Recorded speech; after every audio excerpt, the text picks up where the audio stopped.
మనం ready. Luggage అంతా కింద దించేసాం. మధురై నుంచి బయలుదేరాల్సిన టైం వచ్చింది.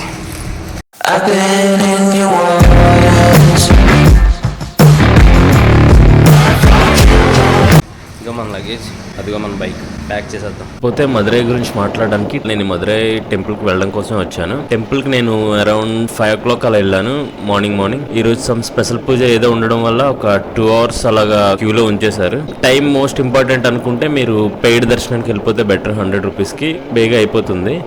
అండ్ లేదు అంటే ఫ్రీ దర్శనం దీని తర్వాత వదులుతారు. అండ్ ఈరోజు స్పెషల్ పూజ ఏదో ఉండడం పొంగల్ వల్ల లేట్ చేసేసారు. ఇక్కడ నేను కొన్ని ఫొటోస్ పోస్ట్ చేస్తున్నాను, అలాగే కొన్ని వీడియోస్ తీసాను. అవి ఫోన్తో తీసుకున్నాను, ఎందుకంటే కెమెరాస్ అవి నాట్ అలౌడ్.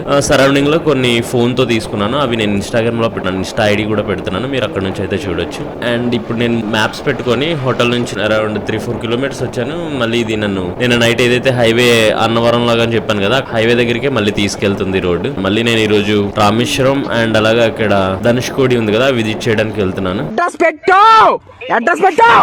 తక్కువే ఉంది, 200 kilometers లోపే ఉంది ఈ రోజు డెస్టినేషన్. అందుకే నేను ఇప్పుడు మధ్యాహ్నం బయలుదేరాను. అరౌండ్ 1:30 అవుతుంది, 2 o'clock. సో వెళ్ళేటప్పటికి ఏ టైం అవుతుందో చూద్దాం. అలాగే టెంపుల్ లోకి వెళ్ళడానికి డ్రెస్ కోడ్ ఏం లేదు కానీ, but track pants not allowed. So మీరు ఎర్లీ మార్నింగ్ వెళ్ళిపోతే కొంచెం ఫీల్ ఉంటుంది. వింటర్ లో కూడా చలి అయితే అస్సలు లేదు చుట్టుపక్కల ఎక్కడ కూడా. వింటర్ అని మాటే, జనవరి అని మాటే, కానీ అసలు సమ్మర్ లో నాకు తెలిసి ఎక్కువ ఉంటుంది ఇంకా టెంపరేచర్స్. ఇక్కడ గుడ్ లైన్ లో ఉన్నప్పుడు స్వెట్ కూడా పట్టడం అయింది. స్పెషల్ పూజ వల్ల 2 hours ఓన్లీ క్యూలో నిలబడాల్సి వచ్చింది. అండ్ ఇకపోతే స్టేస్ విషయానికి వస్తే నేను వాకబుల్ డిస్టెన్స్ లోనే తీసుకున్నాను. 400 rupees తీసుకున్నారు నా రూమ్ కి.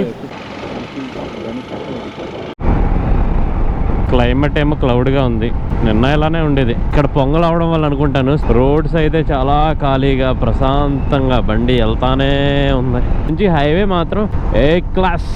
మళ్ళీ వర్షం వచ్చేసింది. నేను గోప్రో ఎట్టడమే భయం, వర్షం వచ్చేస్తుంది. ఇప్పుడు దాకా ఆగింది ఫోటోలు అయితే తీసుకోవడానికి. ఇప్పుడు ఎలాగో వర్షం పడి పెద్దదైపోయింది, ఇంకా అవ్వదు. ధనుష్కోడి వెళ్తాను మార్నింగ్. రామేశ్వరంలో రూమ్ ఏదైనా తీసుకోవాలి నేను ఇప్పుడు. ఆ రైల్వే ట్రాక్ ఇగోండి సైడ్కి వచ్చేసింది. ఇంకా 30 kilometers ఉంది ధనుష్కోడి. రామేశ్వరం 8 kilometers. ఫుల్గా వర్షం, ఇలాంటి వర్షం కాదు.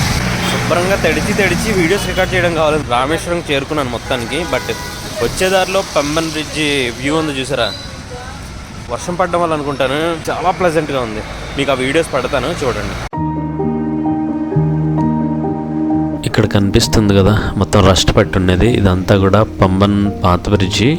అక్కడ ఎలక్ట్రికల్ లైన్స్తో పాటు ఇప్పుడు కనిపిస్తుంది కొత్తది అవతల పక్క. సో అది కొత్త పంబన్ బ్రిడ్జ్ అనమాట. సో డైరెక్ట్గా రామేశ్వరం వరకు ట్రైన్స్ ఉండేవి కొన్ని ఊర్ల నుంచి. సో ఇప్పుడు ఆ ట్రైన్ ఆగిపోయింది. ఈ బ్రిడ్జి పూర్తిగా శిథిలావస్థ వచ్చేయడం వల్ల ఈ బ్రిడ్జి అంతటినీ కట్టారనమాట. వెరీ సూన్ ఈ ట్రైన్ స్టార్ట్ చేస్తారు. ఇక్కడికి వచ్చాక తెలిసిన విషయం అది. నేను ఇప్పటి వరకు ఇక్కడ ట్రైన్ తిరుగుతుందని అనుకున్నాను, బట్ దీని ముందు ఒక స్టాప్ ఉంటుంది మండపం అని. సో అక్కడ నుంచి ఇంకా ట్రైన్స్ అయితే రావడం లేదు, అదే లాస్ట్ స్టాప్ ప్రస్తుతానికి. పాత బ్రిడ్జి అవతల ఉంది, కొత్త బ్రిడ్జి అవతల ఉంది.